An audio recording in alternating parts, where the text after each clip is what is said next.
एक रक्कम चक्रवाढ व्याजाने 5 वर्षात दामदुप्पट होते, तर तीच रक्कम किती वर्षात 8 पट होईल? तर आता वर्ष काढायचं म्हणून वर्ष उजव्या साईडनं लिहायचं आणि पट डाव्या साईडनं. तर आता एक गोष्ट लक्षात ठेवायची, पट म्हणजेच काय? दुप्पट. लक्षात ठेवायचंय काय? पट म्हणजे दुप्पट आणि वर्ष म्हणजे काय? पाडा.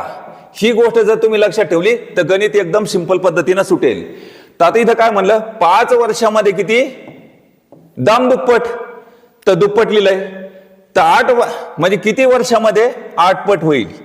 तर आता इथं लक्षात घेणं महत्वाचं आहे. तर 8 पट किती वर्षामध्ये, ते इथं प्रश्न तयार होईल.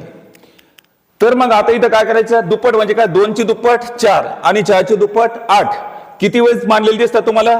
1 2 3. मग आता 3 वेळेस मांडलेलं आहे म्हणून या ठिकाणी काय गुणिले 3 करायचं. 5 त्रिक 15. तर किती वर्षामध्ये? 15 वर्षामध्ये. आता ही एक बाजू समजली तुम्हाला.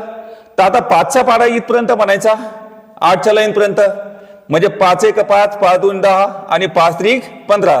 तर तुम्ही अशा पद्धतीने सुद्धा या ठिकाणी पाड्याच्या स्वरूपात उत्तर काढू शकता.